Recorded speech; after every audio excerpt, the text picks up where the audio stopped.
My maternal grandfather had a stroke when I was 15, and I visit him every weekend and I see the physio working with him. I said, that looks really good. I can help people in a very meaningful way, help them restore their function, their quality of life. And within the first couple of years of physical therapy training, I wanted to do more. Dr. Creado. Being the sleep doctor, how does sleep help this brain on a daily basis? Sleep is a direct modifiable risk factor for all the brain health risk factors. So when someone says, oh, I'm so scared of Alzheimer's, that's one kind of dementia. There's over 40 different contributing factors to brain damage. Whoa. In fact, when you have less than 5 hours of sleep each night, with one complete night of sleep deprivation, your brain can age.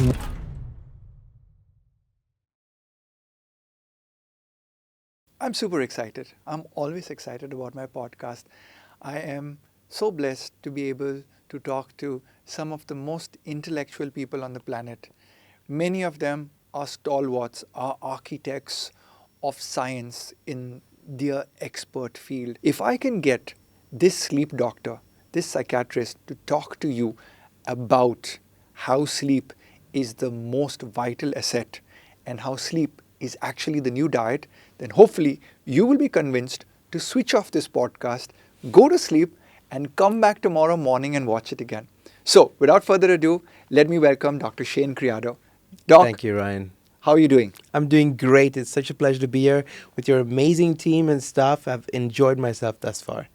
You know, it's really a privilege to get you to come all the way from America, where you practice as one of the persons in Dr. Daniel Amen's clinic. Now, for those who do not know, Dr. Daniel Amen is one of the leading brain researchers on the planet. He gets into your brain, maps it, and tells you what's good, what's bad, and what's ugly. And Dr. Shane happens to be part of his team, but he's also a very accomplished author. Dr. Shane, when you wrote this book, Peak Sleep Performance for Athletes, what was your thought process? My thought process was, Ryan, that there's a great need. There was no information put together for athletes where it could say, hey, listen, we can boost your sports performance through sleep optimization.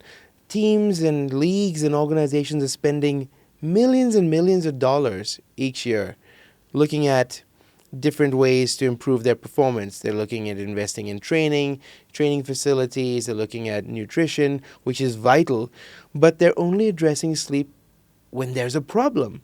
And athletes, as we well know, will never ever talk about a problem. They want a quick fix, so they want to figure it out on their own because they're highly motivated to be in control and do what it takes. Therein lies an opportunity, because in my work on the International Society of Sports Psychiatry's board, we looked at all these teams and organizations that were not focusing on sleep as a performance-enhancing tool. But the ones that were breaking records. And I also found a real need for the right kind of research. Not enough research was done across sport to look at what kinds of sleep strategies may be beneficial to boost sports performance, boost peak power outputs, reduce your risk for injuries, increase your testosterone levels naturally, reduce inflammation, enhance recovery between workouts, reaction times. All these things, sleep is foundational. And as you well know, because you're the guru in nutrition and gut health and sleep go hand in hand. You can't have one without the other. So that was the motivation to write a book with all the evidence thus far, but also to light the way for future development of sleep in the performance space. How did you get involved in this psychiatry space now that you sit on the American Board of Psychiatry?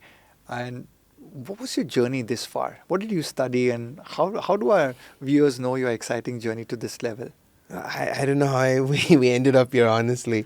I started off with doing physical therapy, and I started on this journey of wanting to become a physical therapist because my maternal grandfather had a stroke when I was 15, and I visited him every weekend, and I see the physio working with him. I said, that looks really good. I can help people in a very meaningful way, help them restore their function, their quality of life. And within the first couple of years of physical therapy training, I wanted to do more. I realized that my patients were not engaging in rehab protocols because they were depressed, they had spinal cord injuries, or they were anxious. There were major barriers. And I felt ill equipped to handle those barriers. Say, why didn't you do your exercises this month? Well, was I motivational enough? Was I really understanding them as a human being rather than saying, here's a list of things you need to do? I needed to do more. And so that set me on the journey of, doing medical school and then psychiatry. And even in psychiatry, I realized that we were trained to be pill pushers as opposed to really understanding the human being as a whole. So whole body health and gut health is brain health, and brain health is mental health. And even in psychiatry, apart from just being pill pushers, which is a big problem, why should we just address depression with a medication if it's low vitamin D or hormonal imbalances? I realized sleep problems were directly related to every major category of psychiatric illness. Depressions, the anxieties, the PTSDs, all these things. Sleep was a major component and it was not addressed properly. So I said, let me study sleep medicine as well. And here we are. So very interesting. So you went from PT, saw that you had to be motivational, you had to be inspirational. You realized it's got to do with the mental mental resilience of a person, or just mental constitution. How is it? Yeah. Is it good, bad, or ugly? So, being the sleep doctor, I like to call you the sleep doctor, the expert on sleep, and the guy that understands physical therapy. Then in between you got the brain. Somewhere in there is the sleep that comes in, right? So, how does sleep help this brain on a daily basis in clearing up? Because what I'm given to understand as a nutritionist, that the more that you sleep, it's literally like spring cleaning your brain. Are there certain systems that are there that we should be aware of? Because in today's day and age, doc, what I'm seeing is, if I tell a person, you need to sleep 8 hours a day, everyone's asking me, why? So as a sleep doctor, can you tell us what are the biochemistry or any sort of cleaning up that happens in there? 100%. And this is an area that we should have known for decades, but there's so much new information coming along as well. So in the Bright Minds risk factors for brain health that Dr. Amen has come up with, it's an acronym, right? So B in the Bright Minds is for blood flow, R is for retirement and aging, I is for inflammation, G is for genetic predisposition, H is for head injuries, I is for infectious issues, M is for mental health issues, N is for neurohormonal issues, sleep issues is last in the Bright Minds, and D is for diabetes and obesity. When you look at all those risk factors, sleep is a direct modifiable risk factor for all the brain health risk factors there. So when someone says, oh, I'm so scared of Alzheimer's, that's one kind of dementia. There's over 40 different contributing factors to brain damage. And when you have poor quality sleep or sleep apnea, restless legs, basically if you don't have enough deep sleep and dream sleep, or if you have irregular sleep timings, or if you have little sleep, less than ideal amounts of sleep, or too much sleep, it's going to damage your brain. In fact, there are studies that have shown that when you have less than 5 hours of sleep each night, your brain ages dramatically, years actually. With one complete night of sleep deprivation, your brain can age 1 to 2 years in that one night. Whoa. So partying in Goa and getting 4 hours of sleep to catch that early morning flight is not a good idea, because you're actually aging your brain whilst you're trying to be young. You are aging your brain while trying to be young. So you'll have less window of youth if you do cause your brain to be sleep deprived. In fact, with one night of sleep deprivation, certain kinds of cells in the brain, the microglia, start eating parts of the brain. Your brain eats itself when you're sleep deprived. This is fascinating. Yep. So no amount of good nutrition, if you have bad sleep, is really going to prevent your brain from eating itself because of the lack of sleep. 100%. Okay. And as you are the nutritional expert, you also know that the gut produces 75% or more of your neurotransmitters and around 80% of your immune system. So if they're not working properly, your brain's going to be further damaged. And a very important drainage system for the brain was discovered just a few years ago. It's called the Glymphatic System. It's basically a system that helps provide nutrition to the brain and also flushes out toxins that build up in the brain. Now, they've looked at lots of studies. When are these systems active? Can we help clear out more? Because when you're working hard and thinking during the course of the day, you need to recharge your brain. You need to do spring cleaning. I came on a flight here early in the morning, and they don't just take the plane and fly off to the next destination. They do maintenance. They do servicing. They look at every single thing, and they have it up to speed. The glymphatic system flushes out toxins, and it's supposed to only be active in your deep sleep.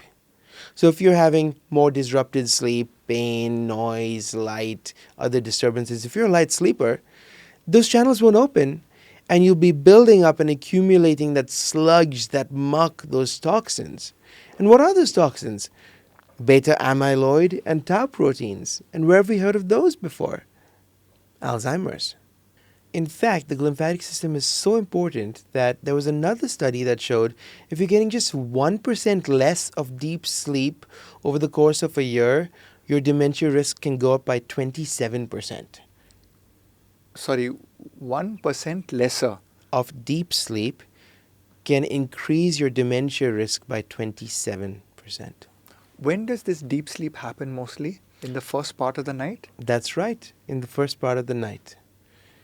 So if you're going to sleep too late, you're compromising the amount of deep sleep you're getting. And that leads to dementia. It can be a major... For the lay person out there, including me, what is dementia? Dementia is cognitive decline, an inability to perform memory functions, day-to-day functions. If your brain is not functioning at fifth or sixth gear the way it's supposed to, and it's resulting in functional problems in your personal life, social life, or professional life, it's quantified and considered as major neurocognitive impairment or dementia. But, it starts off with mild, and there's a preventative opportunity there. In the US, dementia costs $360 billion a year, and 15% of those cases have been found to be completely preventable with basic sleep strategies. You talk about the American population. You live there, you're an American. It's basically about 350 million people, 320 population. or so, yeah. And you said how many billion dollars is affected? Around 360 billion a year. So we have around 1.4 billion people in India.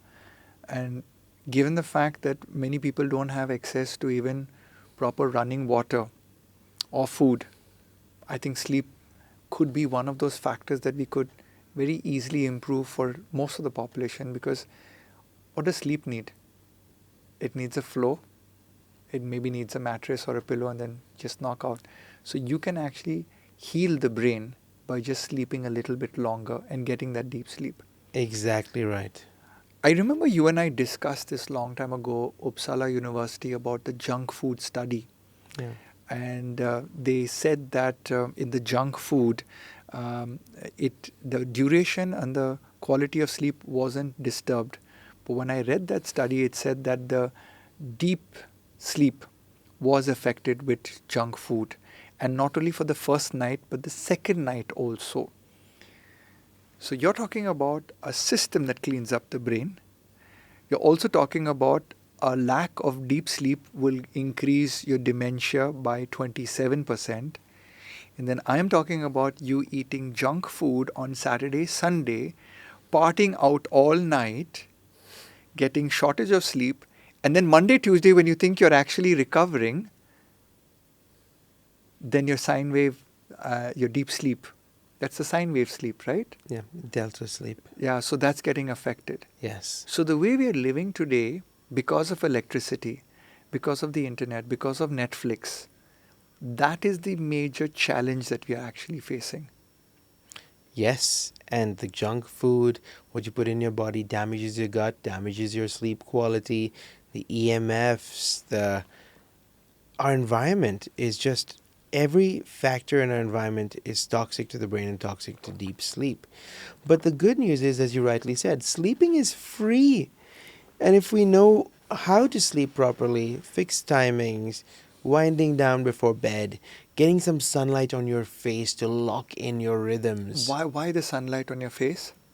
Because melatonin levels are regulated by light, sufficient light, not studio light, not bedroom light, but sunlight. It has to be over 10,000 lux is the unit of measurement. So when it gets dark, melatonin levels rise, pushes your brain into sleepiness. When melatonin starts dipping in the later half of the night, stress hormone levels, cortisol start rising, and then you wake up, and when you get sunlight on your face, it drives down the melatonin. You'll feel fresher, more alert, more functional, and it locks in that rhythm, that circadian rhythm that you experience each day. So that's why they say that try to avoid this blue light from our TV screens and all of this artificial light that is created, because that actually doesn't allow your melatonin to be secreted through the night for deeper sleep. Exactly right. Any hack for that? Yes. So there's ways in which you can reduce the severity of the melatonin suppression.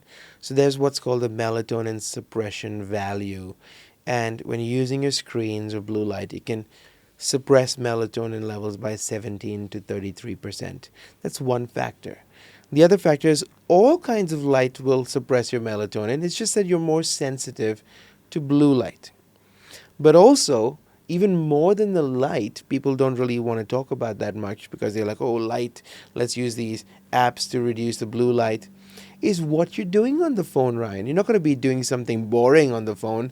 You're going to do something interesting. You're going to scroll through Instagram Reels or something else that's stimulating, that's exciting. It drives your dopamine levels up, your adrenaline levels up, and that's going to just sabotage your ability to get that deep quality sleep right then at the start. So it pushes your sleep to later and later. And what's going to compromise if you have to wake up at the same time because you have work or responsibilities? Your deep sleep will be compromised. So the hacks are stopping using your phone an hour before bedtime, as hard as it may be. For kids who want certain privileges, I recommend parents have a lockbox so that they just lock the phone up and it's accessible to the person for a fixed time rather than all the time after school to use the device. Yeah, that's a good business idea. I shall design the Ryan Fernando phone lockbox. I love it. And start selling it. Endorsed by Dr. Shane Creado, sleep doctor of the universe. But speaking of this lockbox, I feel the brain is this amazing box. It locks in our memories, it locks in everything. One part, and I remember I had this girlfriend in school, she used to say, do you wear your specs when you sleep? I was like, no, I don't. And she says, then how do you see in your dreams? And so I was like, I didn't have an answer for that because I was very young. But we do dream. And we do have illusions and all in our dream. And I've always been intrigued, and you see so many documentaries about dream. One, why do we dream? And what's the function of dream? And is there any use of it in our life? 100%. So dream sleep is also what's called REM sleep, rapid eye movement sleep. And dreams are necessary for memory consolidation. So whatever you studied the previous day, but also it's like drying out that sponge so it can absorb new material the next day. In fact, the dream areas of the brain, which are in the sides of the brain, the hippocampi, in the temporal lobes, actually are the main centers for working memory, appointments, tasks, conversations, things you're doing that day. So Sigmund Freud, the famous psychoanalyst, said that dreams were a combination of what you've experienced the previous day, what you're anticipating the next day, and also while you're asleep, whatever you're experiencing. If you're experiencing a breeze, you might, coming through the window, you might dream that you're on a beach, a breezy beach or something like that. Also, dreams are really important for practicing contingency plans for the next day. No one likes nightmares, but in fact, having a nightmare once a week or so might actually be a good thing, because they found that people who had nightmares intermittently were quicker to react to emergency situations than those that didn't. So all of you out there thinking that you're dreaming and having nightmares, it's a bad thing. Dr. Shane Creado says it might be a good thing because it's preparing you for life. Exactly. We're so afraid to run away from danger, but everything in life is stressful. Anything that's meaningful is stressful. But if I flip that, could dreams be detrimental to your cognitive process or anything like that? Yes, so too much of anything is never good. So a nightmare disorder in the sleep Bible that we use, diagnostic manual, says if you're having nightmares more than 3 nights a week for more than 3 months at a time, it's considered a nightmare disorder. Now, it can be in isolation or in the context of trauma, post traumatic stress disorder, or some other reasons like high anxiety. Because dreams are the way of our subconscious mind communicating with us. The way we communicate with the subconscious mind is through parables, visualization. That's why in hypnotherapy, we use guided meditation and visualization. But guess what? The subconscious mind communicates with us the same way. So, therein lies an opportunity to understand what the nightmares are about. What is our subconscious mind trying to teach us? What if I suppressed and avoided all day? That my subconscious mind is saying, wait a minute, don't forget about me. It's been a busy day. You've not processed the information you were bombarded with. Where's the wisdom from all the information? That's why it's important to take time before going to bed to journal your daily download, to meditate, to pray, whatever is meaningful to you.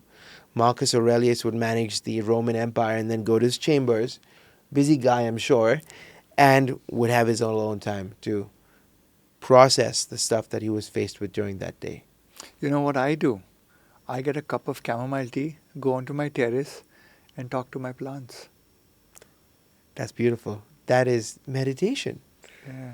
You're in the present moment. I love that. And the day I don't do that, I'm like, come to think of it, I'm not satisfied with my sleep when I get up in the morning.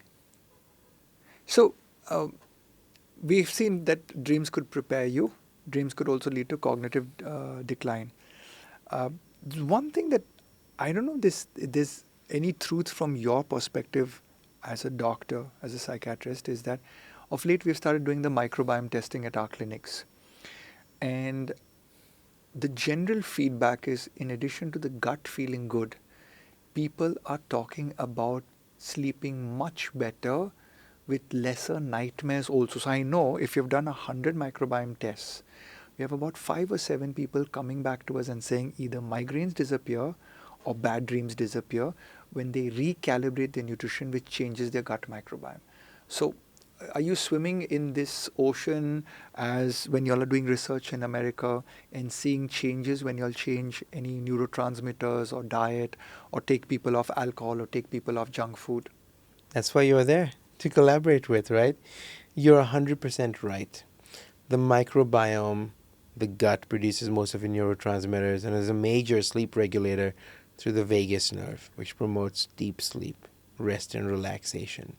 So, the foremost important bacteria in the gut need vitamin D, and then they produce your B vitamins, which helps with nervous system maintenance and regulation. So if you don't have enough vitamin D, they can't produce vitamin Bs, and then your nervous system is not properly healthy enough. Additionally, if your gut is unhealthy, then your neurotransmitter balance will be off. Some people have leaky gut or gut damage because of lectins or inflammation or food sensitivities. Inflammation puts your whole body into danger mode. What's going on? I'm inflamed. I'm being attacked. It raises your stress hormone levels like cortisol. It disrupts that HPA axis, the hypothalamic pituitary adrenal axis that governs the regulation of your stress hormone cortisol. So yes, if your gut isn't healthy, your sleep isn't going to be healthy either. And the corollary is also true. They've done experiments where they eliminated the gut bacteria in mice through a germ-free protocol or antibiotic protocol. They found that your cortisol regulation was completely disrupted. So your rhythms were off. They've also done fecal transplants and found that you can induce a sleep disorder like narcolepsy in somebody with a fecal transplant from someone with narcolepsy, or insomnia, or cure insomnia with a fecal transplant from a healthy person. So it's all in the gut at the end of the day. The gut, to me, is the first brain. Wow. Wow. So just this morning, one of my dear friends, who's been one of the youngest CEOs, Harvard educated CEOs of multiple companies, $1 million exits and startups and everything. We were just having a chat about healthy food, and I invited him over and I said, "Hey, buddy, I want to start creating this line of healthier food, gluten-free, dairy-free, because we're doing a lot of food allergy testing, gut microbiome testing, genetic testing, and all." And he's like, "Arey yaar, everything is okay, yeah, but I am like a Ferrari in my brain. Even when I'm sleeping, I can't fall asleep. My mind is over racing." He uses what? Over racing, over racing. 5 times use it, over racing. He says, "I get my best ideas and just before I'm going to go to sleep. And then I can't sleep for 2-3 hours." And this has been a problem for the longest period of time. So then I told him, "You know what? Maybe you need to see a sleep doctor." He said, "Oh, no, I have no problem. I'm okay." But my mind just races. So if you were sitting in that room with my friend who's got this racing mind before he goes to bed, now he's got it because he's thinking about a great idea or running a business. But there are people out there who have their stress because their boss said, "I need this to be delivered tomorrow morning." I know I do that to my media team. Like, "I need this tomorrow morning. This has to go out tonight." So their minds are racing before bedtime. Or somebody's watching a Netflix documentary. You can't put the remote down because the serial ends at that thing where it forces your mind to think. And I know my wife does this. She's like, "You made me start watching this episode. You're sitting down here with me and watching it till it gets over." And I'm like, "No, we can watch it tomorrow morning." And so we watch it because our minds are racing and we don't want to go to bed. So friendly words of advice as the expert sleep doctor for people who have hyperactive minds, overactive minds, racing minds. Yeah. If your brain is racing, it's not going to be able to calm down. You're not going to be able to dial down that emotional thermostat in order for your brain to fall asleep. I see this with my NBA players as well. For night games, it's very hard to fall asleep later on at night. So what do? If you have a busy brain related to ADHD, really innovative ideas, take an hour before your bedtime with yourself. Because you've had a busy day, you probably wouldn't have those thoughts coming to the surface, and write down those things outside of the bed. So the bed is not associated with those thoughts, with meetings the next day. A daily download, some ideas, roughly. Meditation, prayer, progressive relaxation techniques, yoga nidra. A lot of those strategies are used to wind the brain down.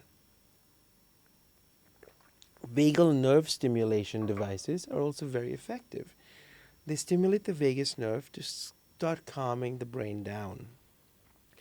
If you're anxious about something, usually it's about sleep if you've had chronic sleep problems, you might do maybe like a downward arrow technique. "Oh, I'm so worried tomorrow's going to be really bad." And then what? "Well, my boss will hate me. I won't be able to produce the meeting." And then what? "Maybe I'll be fired." And then what? "Maybe I'll be homeless." Well, how likely is it that those scenarios will play out if you've had sleep problems for months on end? That didn't happen yet. So it's highly unlikely that that may happen. So what's the probability of that negative outcome in your head actually happening? Maybe write down in 2 columns, rational thoughts associated with the sleep and irrational thoughts. So it's kind of like a cheat sheet when you're lying in bed. And also, if you're worrying in bed with anxiety, don't do that in the bed, because then your brain will think, the bed is to worry. Right? In psychology, it's called classical conditioning. You're associating the bed with a scary situation, an anxiety-inducing situation. Paradoxical intent is one of my favorites, especially with my athletes. Conceptualized by Viktor Frankl.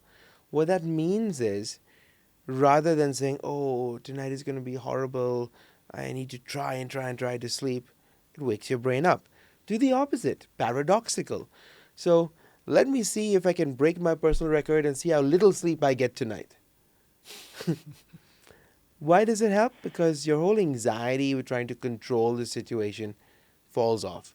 We've seen this in people who have social anxiety, Let's see how many people laugh at me. Or people who have lots of sweat in their palms, before going to an important meeting. Let me try and put it in a beaker and see how much sweat I can generate and try and get the most sweat I can get. Your anxiety will fall, the sweat will dry up. Mm. Same with sleep. Speaking in the department of sleep, I have this problem where I get a lot of jerks at night suddenly, as if I'm going to fall down and I get up. The hypnotic or hypnic jerks they're called, right? Yeah. Why does that happen, and is there any fear that's coming out? Not to worry, like 70% of people have this issue. Okay. It's super common. Okay. Okay? So let's drop that anxiety associated with these jerks.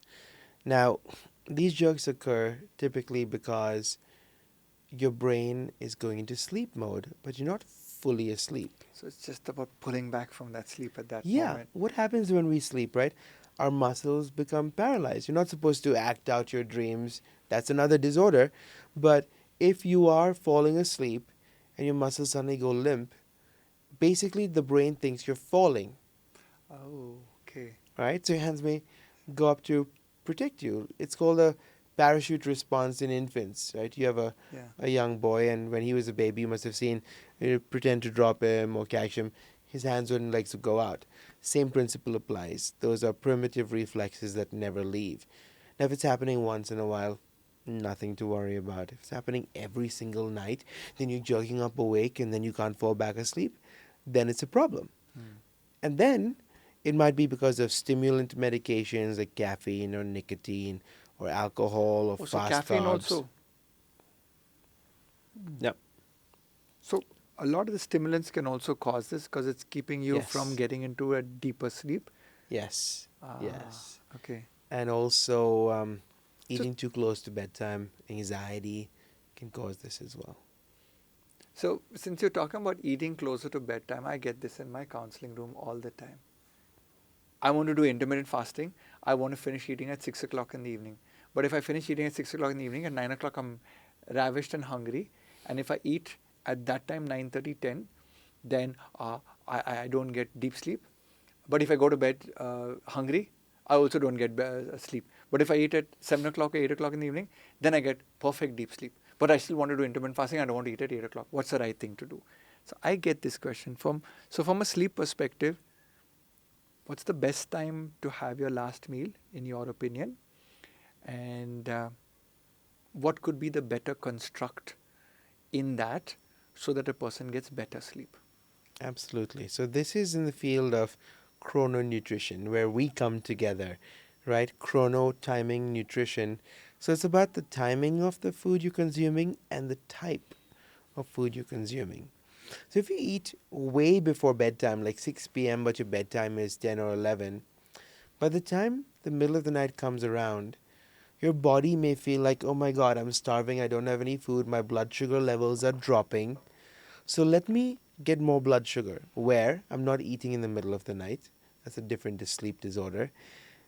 Let me use my stress hormone levels, cortisol, which can pull out glycogen from the muscle and break it down into glucose. Well, what does cortisol do? It can wake you up or can disrupt your deep sleep. So instead of your deep sleep being nice and solid, it'll be more like a fence, up and down, up and down, up and down. So you may wake up without feeling like you woke up, but you wake up feeling unrefreshed. So too far from bedtime, hypoglycemia, low blood sugar, cortisol, to pull it out, it can wake you up. If you're eating too close to bedtime, then your gut needs a lot of blood flow to break down all the stuff, to digest the food. More blood flow means higher heart rate, higher core body temperature, which will wake you up. You need a lower core body temperature, a slower heart rate in order to get your deep sleep. Especially for fatty foods. You can have heartburn as well because it feels full. Sugars are the worst to have at night, or fast carbs, because your blood sugar levels peak, but then they crash, and then your body has to pull out some more muscle glycogen. So, in other words, it can be severely damaging your sleep with the timing, the quality of the food. So, what is the solution here? Well, typically, around 2 or 3 hours before your desired bedtime should be your last meal. Typically, make sure that meal is not too heavy, and it can be lean protein, it can be slow carbs, and greens. Why slow carbs and lean protein? Because they can be gradually releasing energy throughout the night. So you have more of a plateau effect of energy through the night rather than a peak and a crash. And So, stay hydrated, because low hydration or partial dehydration will again make your stress hormone levels go up, and you'll wake up and have bad quality sleep. so when we're talking about sleep as a whole department, I think I should have asked you this at the start of the podcast, because everyone just asks you point blank to your face when you're in any medical profession. How many hours should I sleep, doctor? Well, I'll ask you to start thinking about 90-minute blocks, what we call sleep cycles, Hmm. instead of hours. Okay. So if you have an infant, a newborn, they sleep most of the day. Young kids may need 12 hours or so. If you're an elite athlete, you're going to need 10 to 12 hours in Say that 24 again. hours. Elite athlete requires? 10 to 12 hours, All my elite athletes think they need 7 hours of sleep only. and they're losing out big time. So they can change their performance by leaps and bounds by just getting to that 10 to 12 hours of sleep. Yeah, and reducing injury risk, boosting peak power output, improving your reaction times, improving recovery after training through micro tears in the muscles, to boosting your growth hormone levels that are released in deep sleep, improving your testosterone levels. I boosted my testosterone levels by almost 300 points within 10 weeks just with sleeping better. Wow. Yeah. In fact, you've written that in your book. And there's one on tennis serving accuracy went up by 4% or something, 4.3% or something, Yeah. just on getting better sleep. So elite athletes, we're pushing the envelope beyond 8 hours. What about common people like you and me who are at a desk? We're called desk jockeys. We are thinkers, which is most of the world today, Yeah. who are not into labor.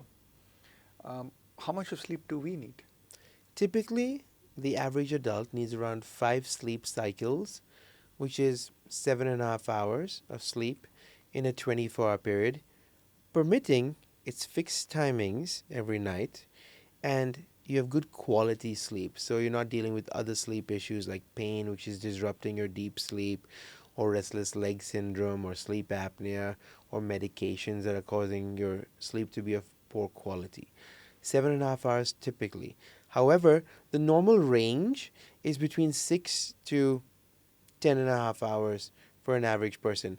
Ladies tend to need more sleep than men in general, maybe because they have busier brains, so they need to recharge their battery longer. But typically, 7 to 9 hours is a sweet spot for most people.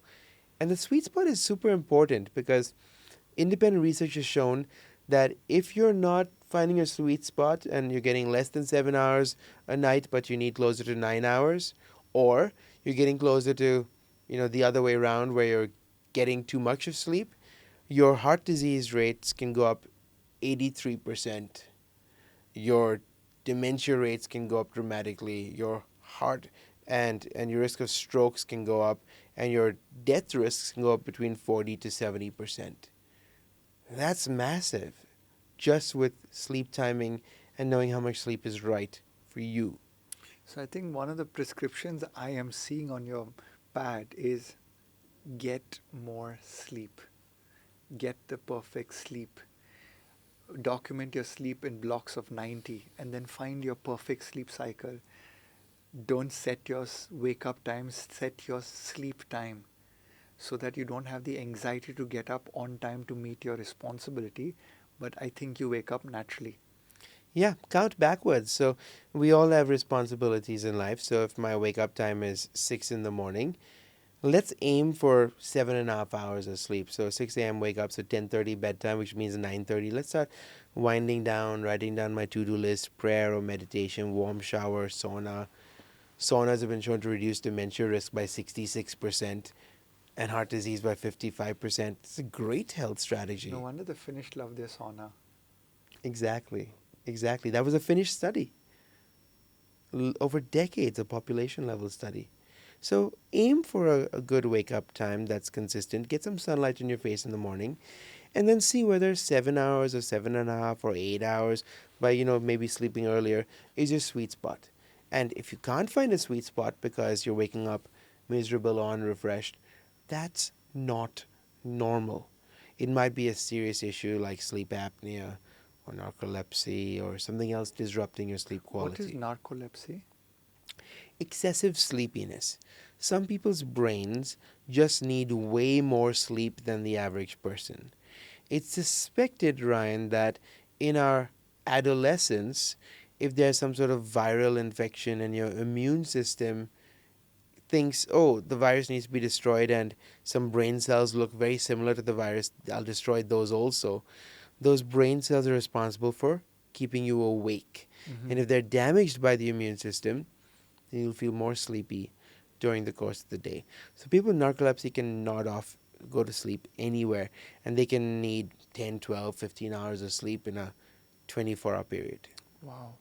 Speaking of sleep apnea, um, I deal with a lot of weight loss cases at our Quantum clinics. I recently launched my app, which is going to, Congratulations. thank you, which is going to democratize the availability of maybe self diet planning by everybody, because everyone's like, okay, look, I know I have a problem and I need to lose weight.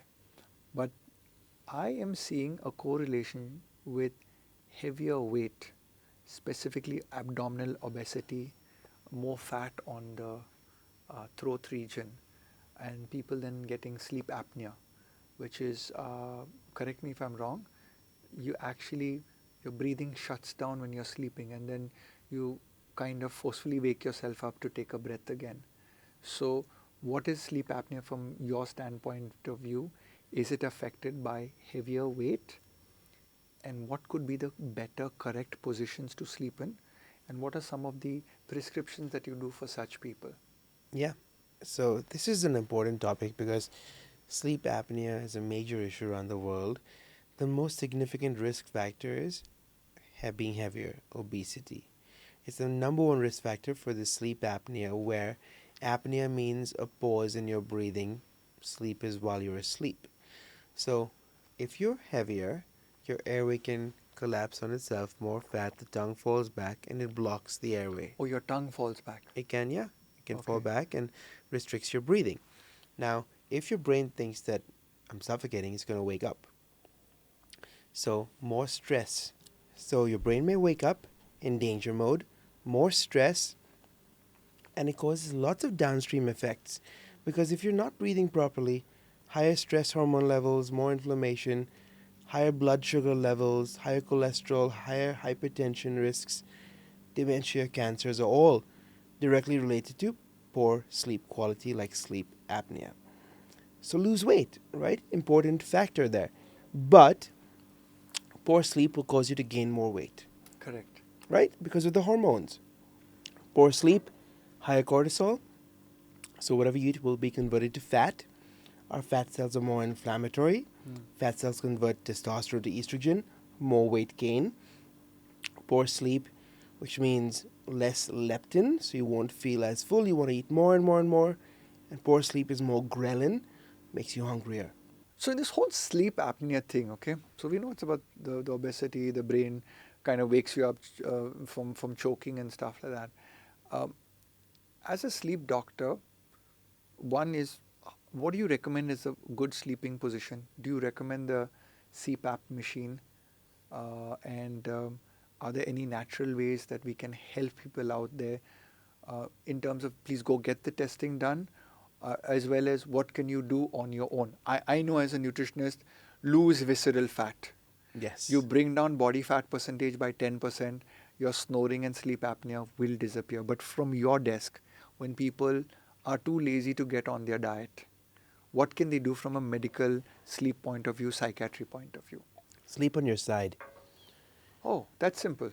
That's simple. That's a good step because sleeping on your back worsens the severity of your sleep apnea because the airway Hmm. falls back and your tongue falls back too.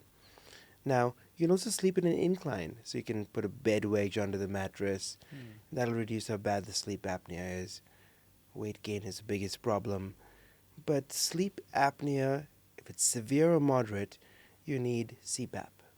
Mm. It's a machine that pushes air down, opens the airway. Now, there's dental devices as well, fitted by sleep dentists, to pull the jaw a little forward so that your tongue doesn't fall back as much and your airway doesn't collapse as much. So we have these pillows that are being recommended for sleep apnea. Do you think they're helpful in any way? Yes, to sleep on your side, yes, but you need to get a sleep apnea study or even a home study while you're sleeping on your side, while you're sleeping with a bed wedge, just to make sure it's completely controlled. And what does that mean? If you're stopping breathing less than 5 times an hour, that's okay. But if it's more, then it's a problem. I think this is a very undiagnosed problem, and the simplest I tell a lot of couples is, if your spouse is complaining that you're snoring, get it checked. Yeah. If your spouse is getting up in the morning, having slept 7 to 8 hours but feeling chronically tired, get it checked. 100%. And then people, I've seen, they go and do the study. The sleep doctor will say that you need to get the machine, and they're like, let me get a second opinion. I think the problem over here is with people is that they've let themselves go for too long in terms of gaining the weight. Now, am I being unfair in saying that it's because of eating too much of food, calories, and they got the sleep apnea? Or are there any other conditions by which I could get sleep apnea? Yeah, there's central sleep apnea where the brain doesn't regulate breathing on its own. So people who have heart failure, liver failure, kidney failure, Mm-hmm. the circulation time doesn't match up with Ah, the brain's picking up on the signals. oxygen concentration levels. So the brain may say, stop breathing, stop breathing, stop breathing. Also, high altitudes. Some people may wake up unrefreshed when they're sleeping in high altitudes. It's because it might be central brain sleep apnea. So when you speak of high altitude, I remember this time when my wife went on this trip to Ladakh, and she came back and she says, I couldn't sleep. And the only other time I heard her complain was when she was carrying my son. Women have this massive problem, right? They can't sleep on their back during the pregnancy. As a sleep doctor, one, should pregnant women sleep more?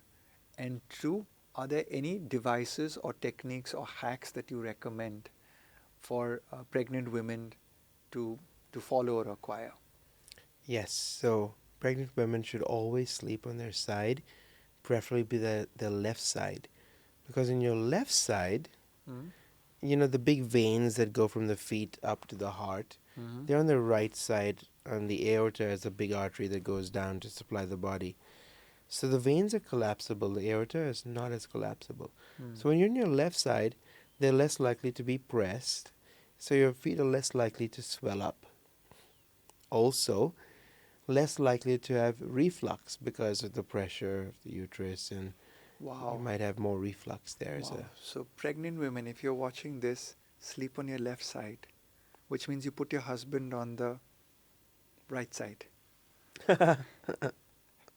So I think India is going to start changing its bedroom for all the mothers expecting out there.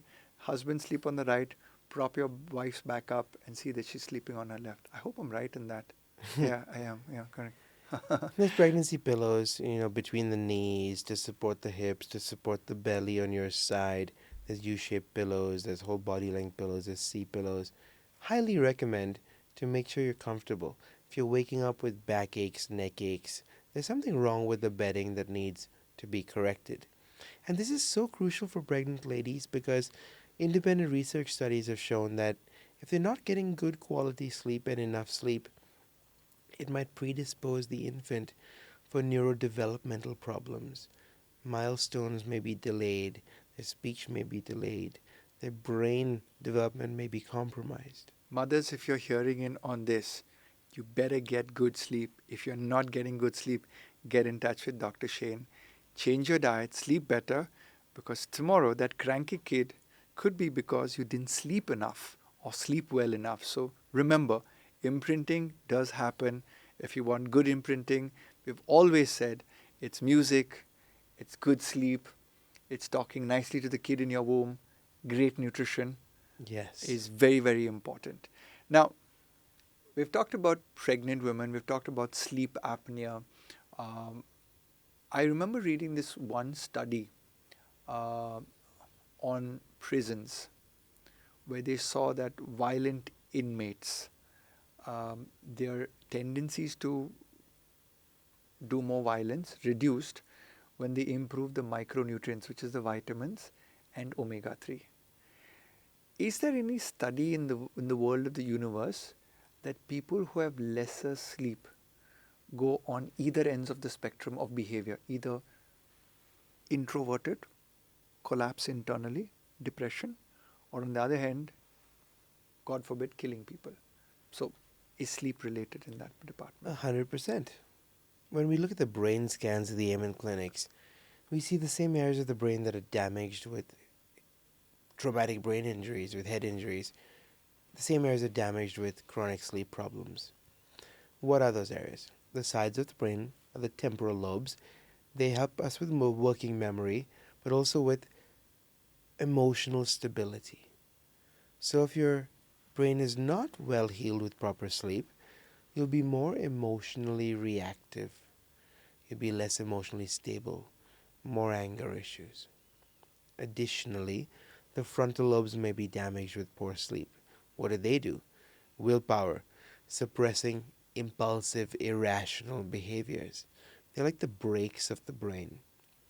Higher level thinking, humanistic tendencies, generosity, kindness, social connectivity. So if those areas are not working properly, you'll be more inclined to violence, to impulsivity, flying off the handle, not picking up on social cues. You may misrepresent or misunderstand social cues. Your whole nervous system goes into danger mode because of stress hormone levels with poor sleep. You'll be more reactive. In fact, when I was doing psychiatry training, part of my checklist in the emergency room was to see how much sleep the person got in the last 48 hours. Poor sleep in the last 48 hours is a direct major risk factor for suicidal tendencies and even homicidal tendencies. Wow. Then India really needs you, and I'll tell you why. You live in America, you're an American citizen.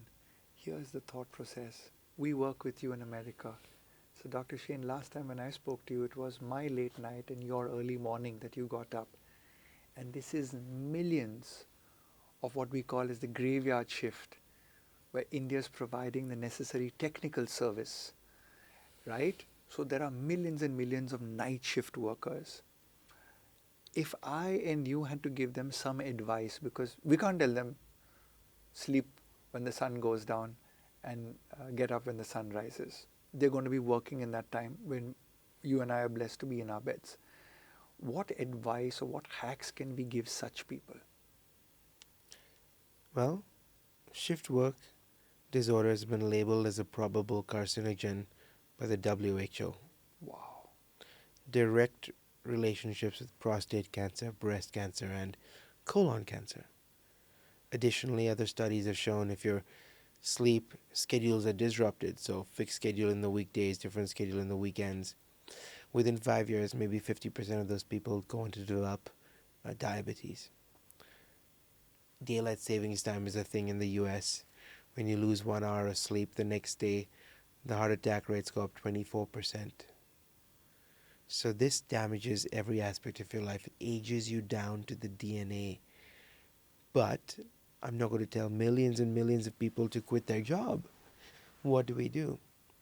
A fixed sleep time all days of the week, even if it's a weekend and you're working third shift, keep doing that on the weekends as well. Also, don't come Otherwise, back to the normal daytime with your family, because that's literally putting a span on the gear shaft. yeah, your brain is then going through multiple time zones each week. It's very difficult to sustain and causes long term damage to the brain. Mhm. Anything else that you would advise as a nutritional supplement for people working the night shift?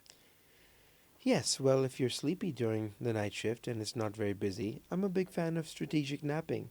Get a power nap for 20 minutes to 40 minutes. A NASA study on their pilots showed when they got a 26-minute nap, their alertness improved by over 50%, their productivity improved by over 30%. When they got a 40-minute nap, their alertness improved by 100%. You get that much more done with less time available.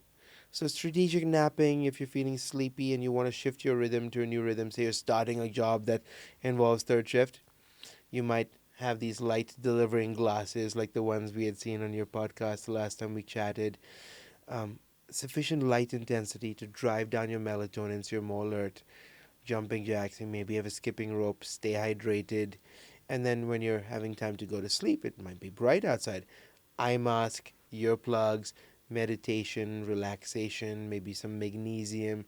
So you're calming your brain and setting up the stage for a new sleep cycle. Some people may say I'm a night owl or morning bird.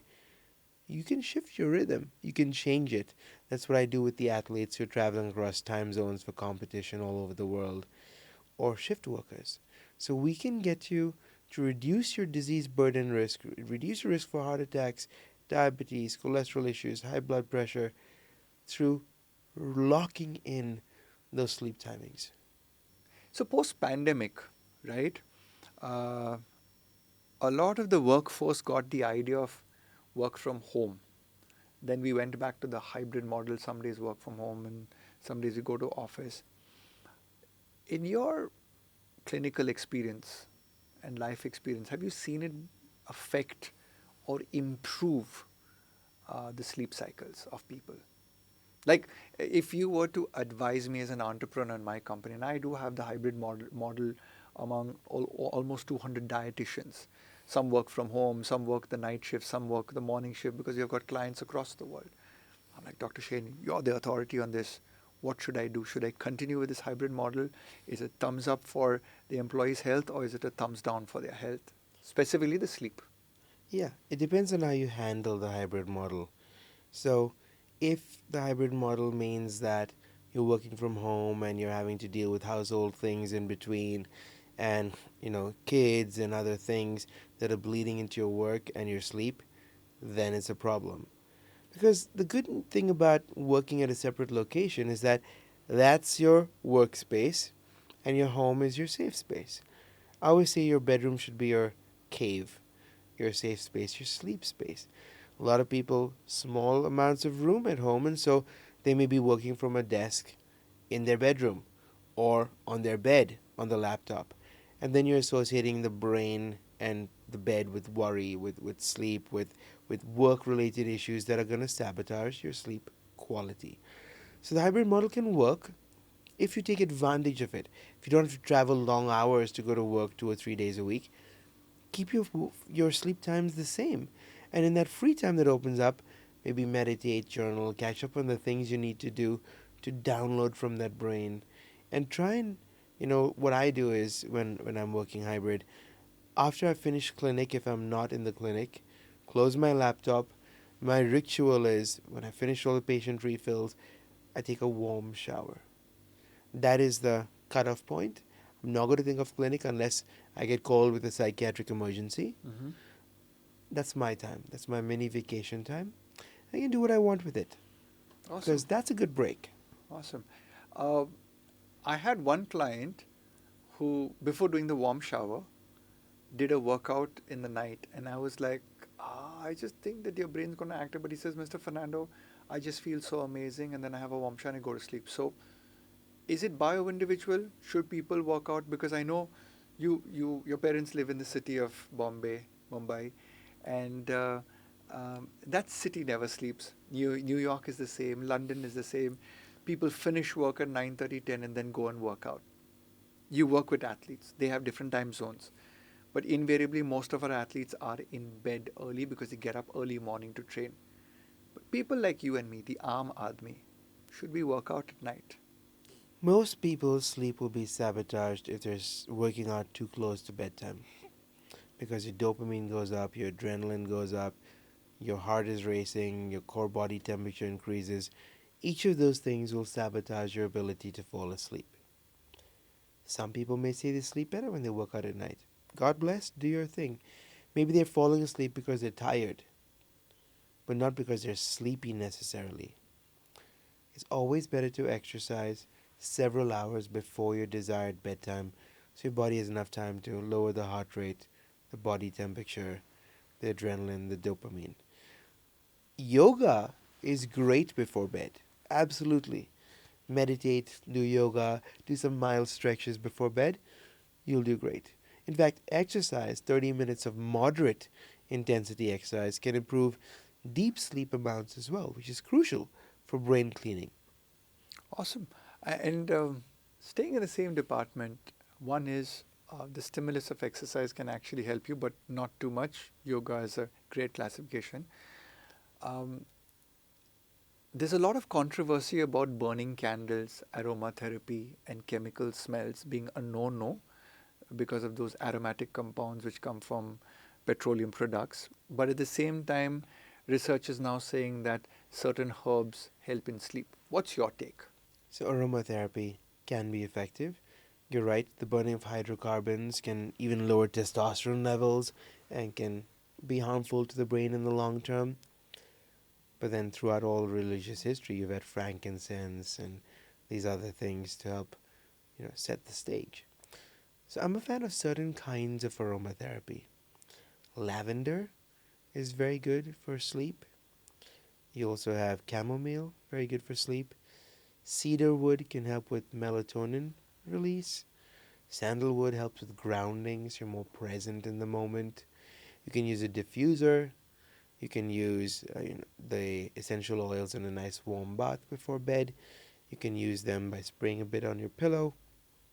But if you're sensitive to something, it's going to sabotage your sleep. So be careful with these essential oils. They can be helpful. If you have sinus issues like I do, eucalyptus or peppermint might be a good idea. But typically, lavender has had the most evidence in support of calming the nervous system down so you can get better sleep. So just to confirm, because I recently met somebody who tried to pitch to me aromatherapy, and she said that you could also place the oil on your tongue. Now, as a nutritionist, I'm like, my mind went to how's it going to affect my gastric juices? How's it going to affect my digestion? Is it going to activate some tingling sensation? Sniff it or sip it? What would it be? I'd rather you sniff than sip because, as you rightly said, if you have more fats, more oils, the gut takes a little more effort to digest and break it down. So we're talking about sleep, right? And sometimes I just want to watch that late night movie, right?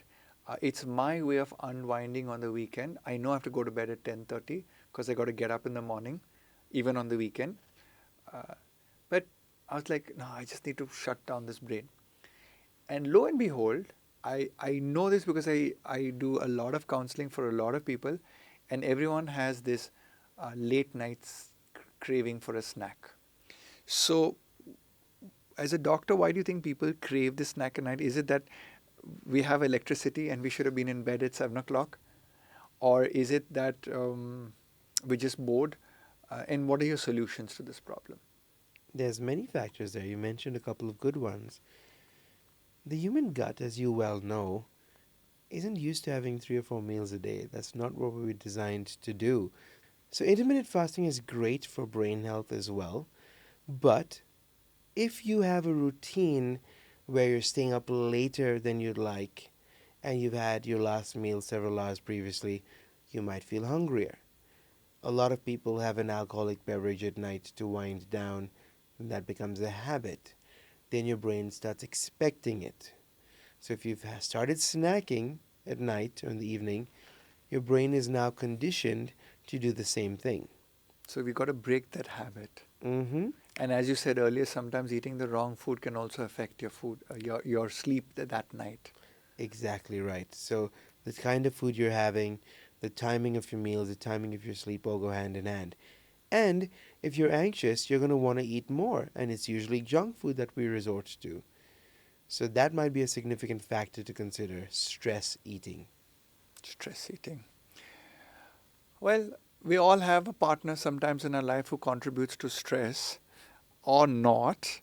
Sleeping with your partner in the same bed. I'm reading some articles now that says that you should sometimes have different bedrooms because you have different circadian rhythms.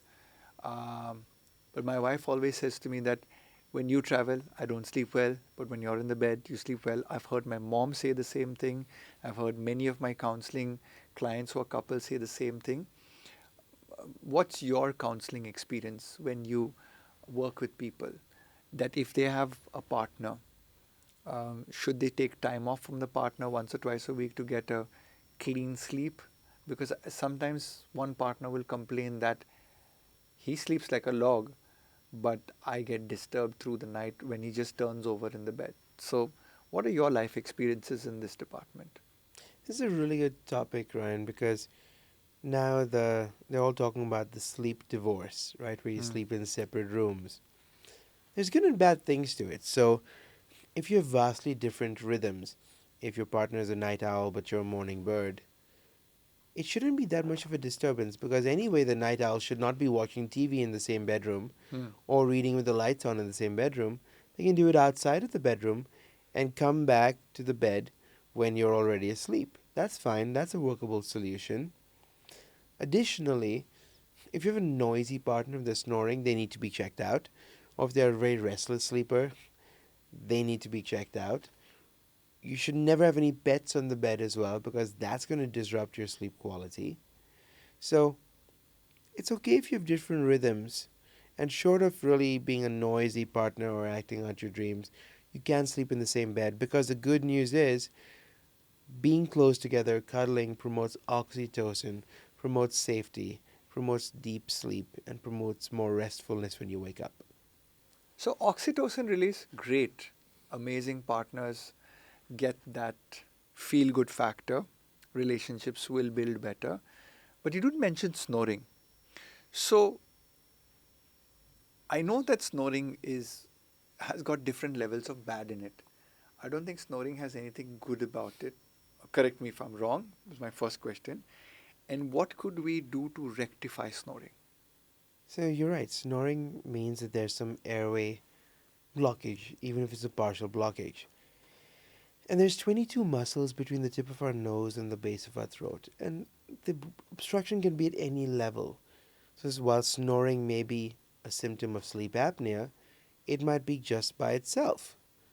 But the fact is, if your breathing is compromised, it may not be sleep apnea, it might be what we call in the sleep world UARS, upper airway resistance syndrome. There's some resistance in the upper airway that can also affect your deep sleep quality and your ability to Is this function. what sleep doctors do? They do a surgery inside and clear up the blocked airways. Is this a similar The thing? surgeries are great for kids who have big adenoids or Uh-huh. tonsils to open up the airway, but typically the surgeries that were done in the past on adults are not really commonly done anymore unless the adult has a tiny jaw or the jaw is super far back because those surgeries that where they remove part of the palate and the uvula, the sleep apnea symptoms kind of come back in a couple of years. Hmm.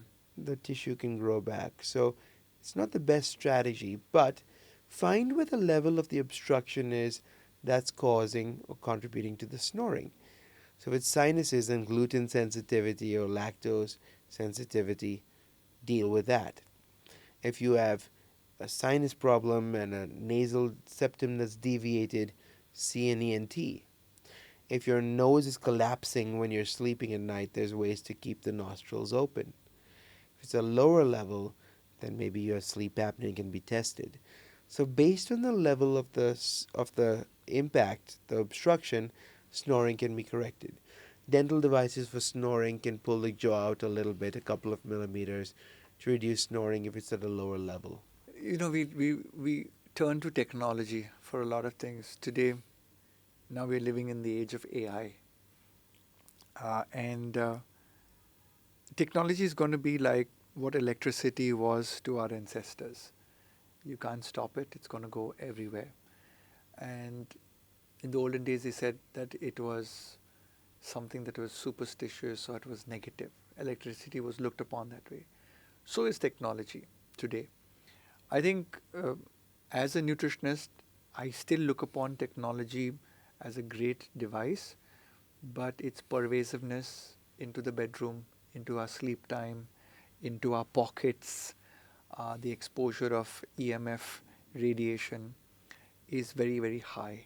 In fact, I made a video about 7 years ago saying that Wi-Fi is bad, and I got very badly trolled for it. And today, leading doctors in the world are asking people to switch off the phones, keep it in aeroplane mode in the bedroom. And I want to hear from you as a sleep doctor. What's your position on the radiation from our devices, the light emitting radiation from our devices? Give us the nutshell. Electromagnetic fields will impact your brain waves and your sleep quality. The severity of the impact will depend on how long you're exposed to it, how close you are to the Wi-Fi routers or the devices, but also how sensitive your nervous system is to such electromagnetic fields. Some people are more sensitive than others. And so I advise people as a general rule of thumb to keep the Wi-Fi routers outside of the bedroom, keep the phone outside of the bedroom, not too close to your head when it's charging as well. Airplane mode is a great strategy unless you're on call and you need to pick up for emergencies.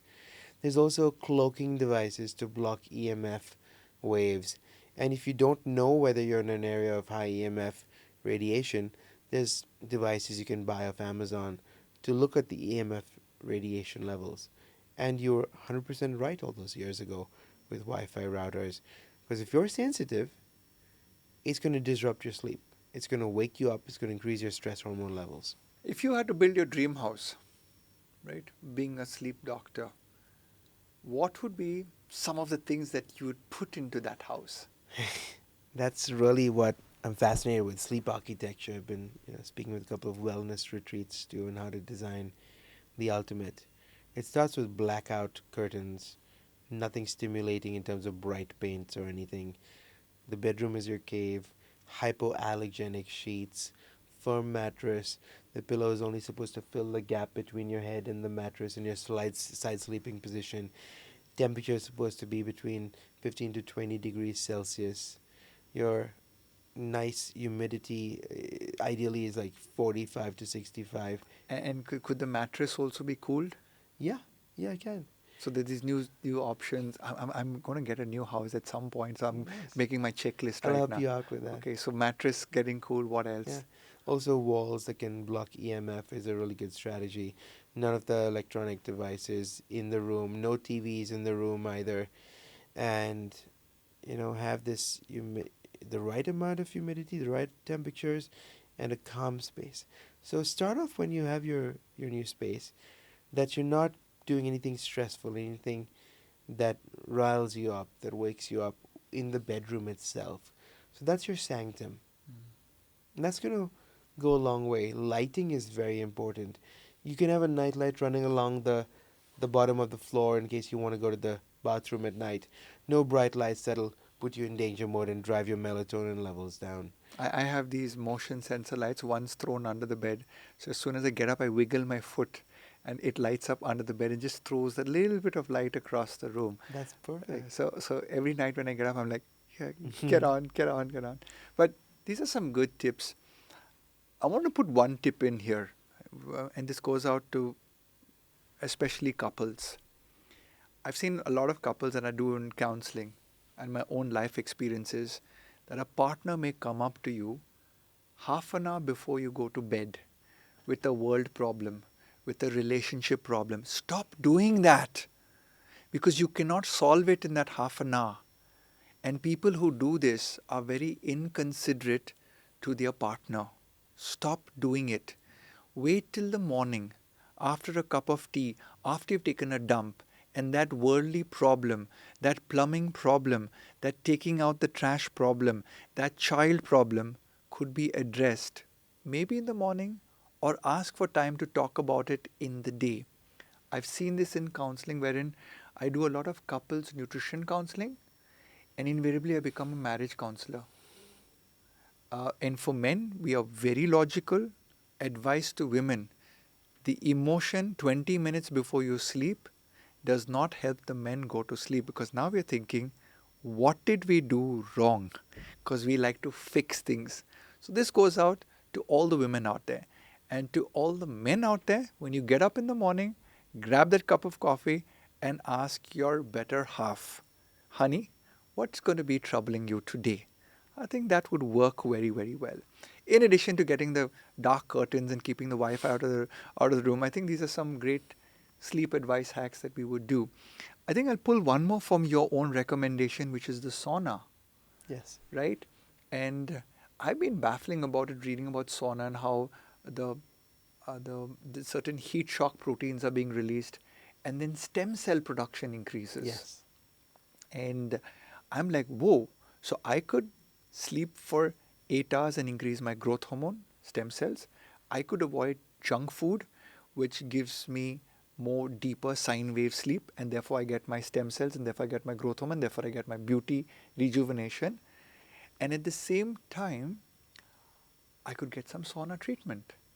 So if you are to recommend me to get sauna, how many times a week should I get the sauna? Most days of the week. So like saying, if I had a sauna, I could just step into it, have a sauna. For how long? 20 to 30 minutes. So I could probably be reading my newspaper inside. No, so 1 second. Dry sauna, wet sauna? Dry. Ah, that's the difficult one. Because it gets higher temperatures, right? You get up to 155 or higher Fahrenheit. And that helps with the heat shock proteins. That helps with sweating out toxins, including mold toxins. That helps with reducing inflammation. That helps with reducing stress hormone levels. Long-term stress hormone levels shrink the gray matter in your brain.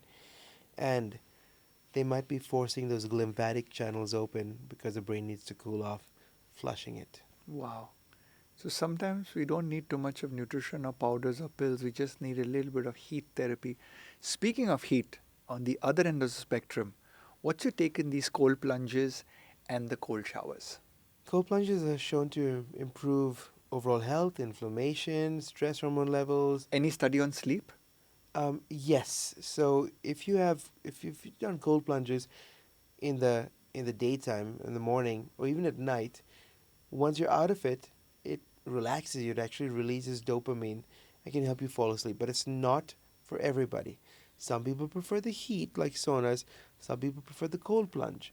So if you're more anxious, I don't want your whole stress system going to overdrive in a cold plunge. If you are more with blood blood pressure problems or blood vessel blockages, like you've had a stent put in your heart, I'd rather not do the cold plunge because it's going to tighten up the blood vessels. Awesome. You know, you can't shorten sleep, but you can definitely shorten questions. So, quick rapid fire for great results out there.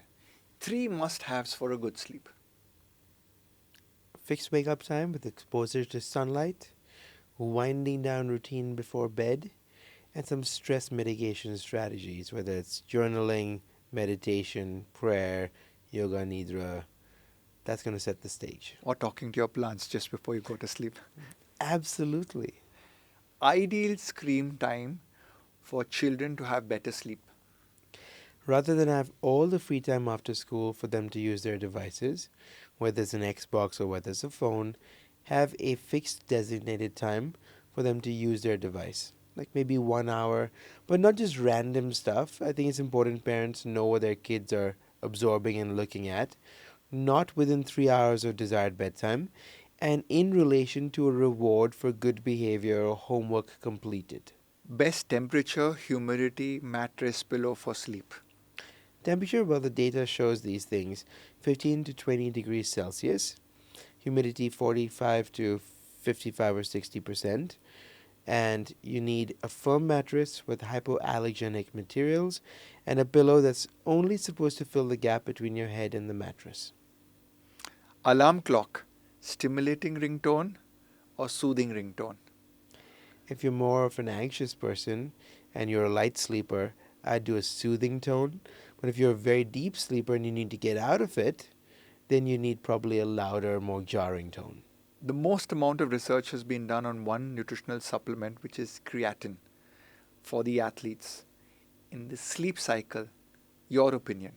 It's not been shown to damage your sleep quality, so that's a good thing. It's been shown that if someone is sleep deprived because of a bad night of sleep, it can actually help their brain function better the next day if you're feeling like you're lagging. And also, it helps with muscle recovery while you're asleep. So, it enhances the sleep's ability to help you recharge and heal after a training session. So, creatinine is a good option. Dr. Shane, you've written this book, one of my favorites, The Peak Sleep Performance for Athletes. If somebody wanted to reach out to you for personal psychiatry, sports psychiatry, mind coaching in sports, sleep problems, where can we find you?